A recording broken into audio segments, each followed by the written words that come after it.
Clara stepped off the bus into the damp embrace of Harbor's Edge, the kind of town where the ocean's roar never quite let you forget how small you were. The air was thick with salt and the promise of rain, the sky a perpetual gray that matched the weathered clapboard houses lining the main street. She hitched her duffel bag higher on her shoulder, the weight of it a reminder of how little she'd brought with her.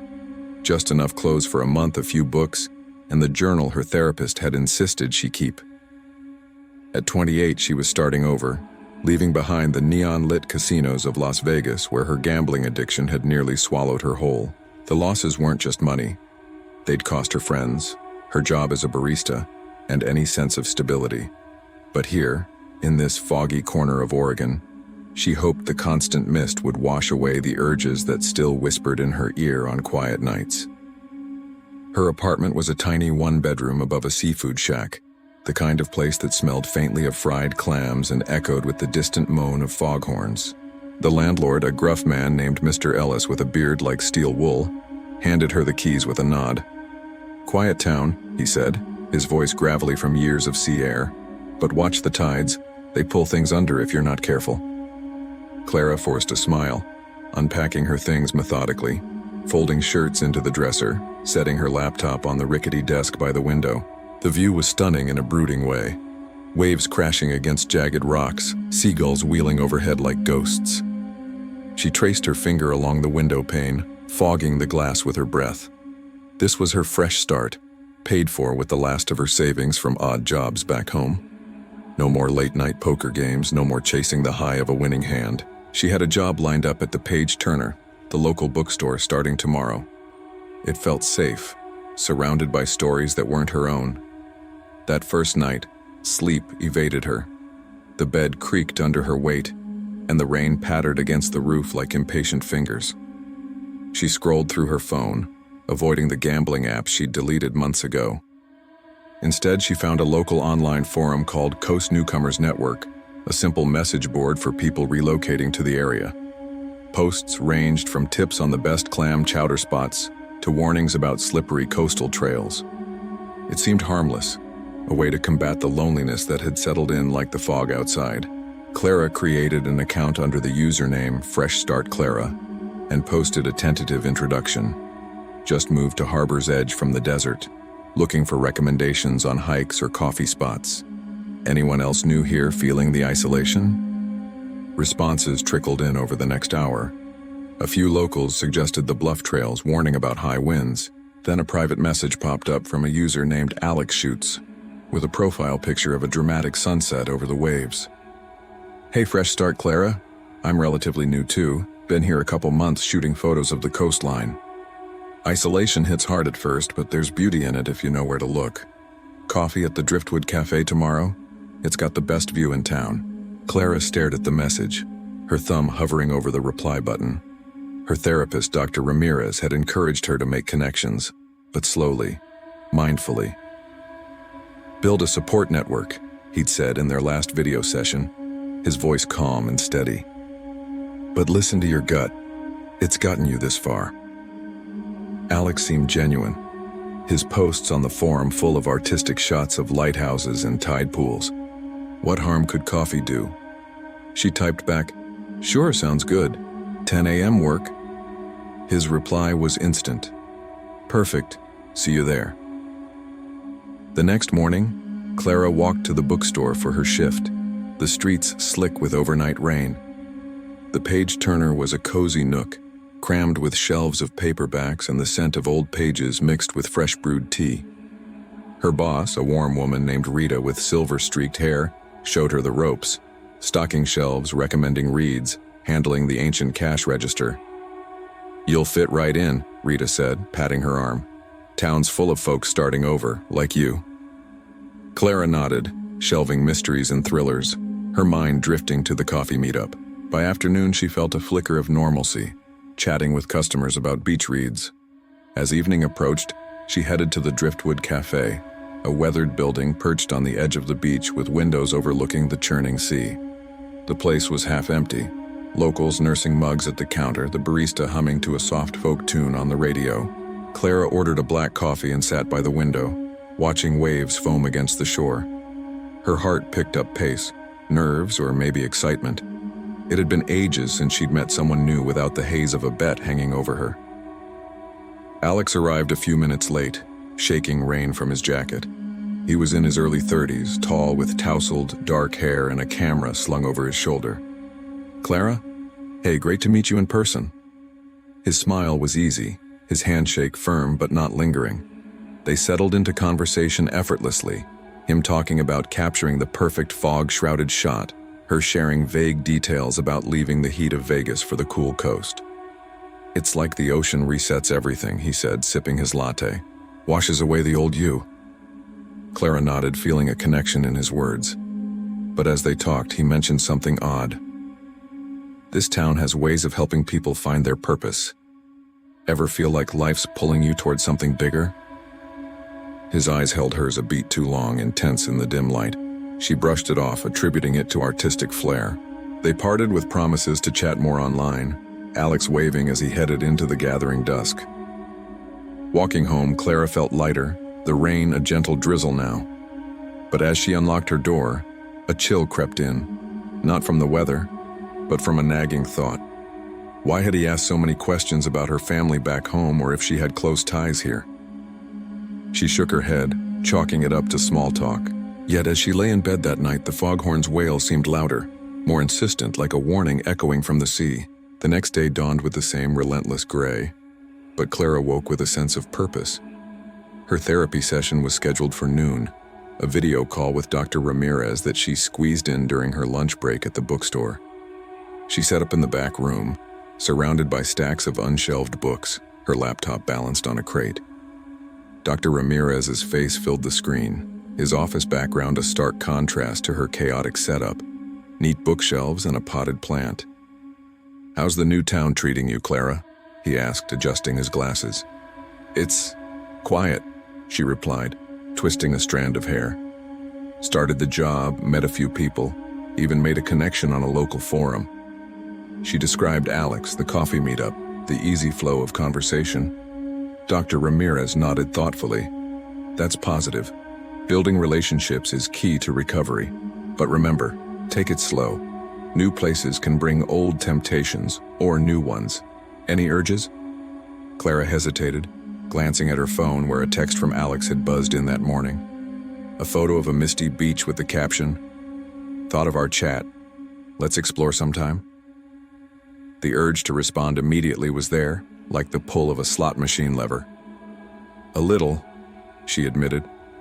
"But I'm journaling, like you said, focusing on the now."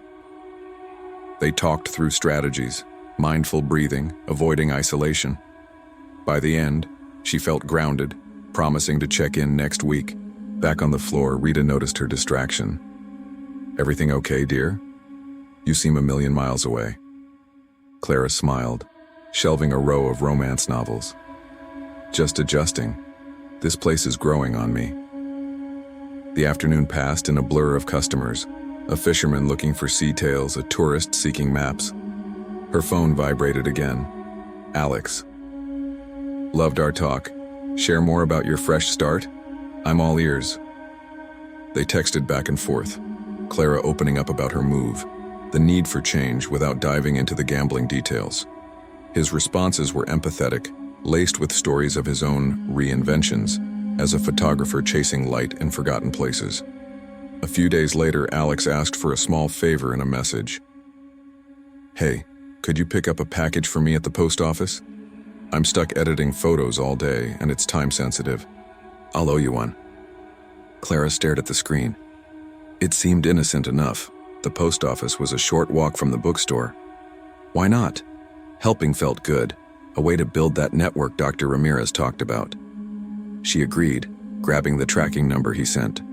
The package was small, a padded envelope addressed to A. Thorne with no return label. She texted him a photo. "Got it. Where to drop off?" His reply, "Thanks a ton. Meet at the cafe again?" They met that evening, the cafe's lights casting warm glows against the darkening sky. Alex arrived with a grin, taking the package with thanks. "You're a lifesaver. Film rolls for my camera, old school stuff." As they sat, He introduced a woman who just walked in. "This is Lena, a friend from the forum. She's newish too." Lena was in her late 20s, with sharp features and a tattoo of a wave peeking from her sleeve. "Alex has been raving about you," she said, her voice smooth as she joined them. "Said you're starting over like us." The conversation flowed, Lena sharing stories of her own relocation from a bustling city, seeking real connections. She mentioned a local support circle she'd found, informal gatherings for people rebuilding their lives. "It's not therapy or anything formal," she explained, stirring her tea. "Just folks sharing experiences, finding purpose. You should come." Clara listened, intrigued. It sounded like what she needed, a step beyond online chats. Alex nodded enthusiastically. "Changed my outlook. Next one's at the old lighthouse this weekend. Low-key, bonfire on the beach after." As they talked, Clara's neighbor, Mrs. Harrow, came to mind. The elderly woman lived downstairs, always peeking through her curtains. That morning, she'd caught Clara in the hallway.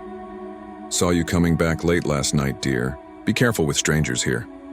Some come and go like the tide, others get pulled under. Heard stories of folks vanishing, chasing dreams that aren't real." Clara had laughed it off, but now, with Lena's intense gaze and Alex's subtle probes about her daily routine, a seed of doubt planted itself. Still, she pushed it aside. That night, back in her apartment, she scrolled through Alex's forum posts. His photos were stunning, but something nagged. Timestamps on older images didn't match his couple months claim. Maybe a glitch, she thought, replying to his invite. "Count me in for the gathering." The rain picked up, drumming against the window like a heartbeat. The weekend arrived with a break in the rain, the sky a rare blue streaked with clouds. Clara dressed simply, jeans, a sweater, boots for the beach, and headed to the old lighthouse, a crumbling structure at the town's edge where the cliffs dropped sharply to the sea. The support circle was a loose group of about a dozen people, sitting on logs around a fire pit, the ocean's crash providing a rhythmic backdrop. Alex greeted her with a hug that lingered a second too long, introducing her to the others. Lena was there, smiling warmly, but her eyes scanned Clara like she was sizing up a puzzle piece. The gathering started casually, people sharing stories of moves, job losses, broken relationships. Clara listened, feeling a kinship. When her turn came, she kept it light. Left a bad habit behind in Vegas, looking for steady ground here. Nods all around, but then the questions started, subtle at first. "Any family nearby to lean on?" one man asked. "What about finances? Got a safety net?" Another chimed in. Alex leaned in. "We're all about helping each other find stability. Purpose comes from that." It felt probing, like they were digging for vulnerabilities. Lena shared a tale of her escape from an abusive situation, her voice dropping to a whisper about dark nights and finding light in the group. It mirrored Clara's own past too closely, sending a shiver down her spine that wasn't from the cooling air. Back at work the next day, Clara confided in Rita over lunch.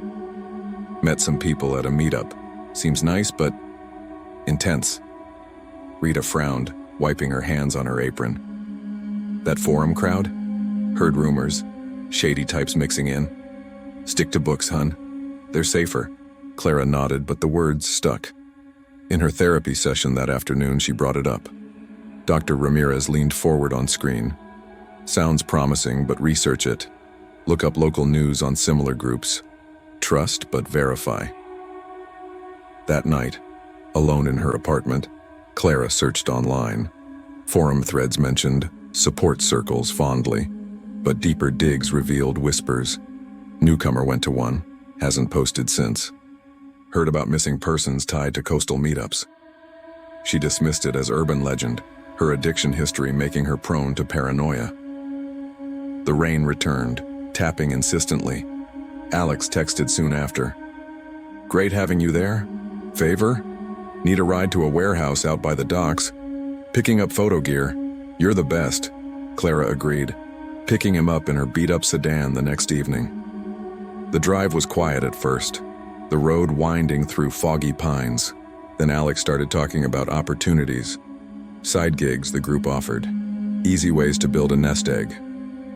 It sounded like pyramid schemes, vague promises of quick returns. "You in?" he asked, his tone casual but eyes sharp. The warehouse was a rusted hulk by the water, lights flickering inside. "Gears in back," Alex said, leading her in. But the place was empty, crates stacked haphazardly, no sign of equipment. "Must be a delay," he muttered.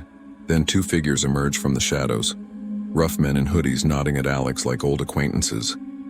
Clara's pulse quickened as the two men approached, their faces shadowed under the warehouse's dim bulbs. "This is Vic and Tate," Alex said smoothly, helping with the pickup.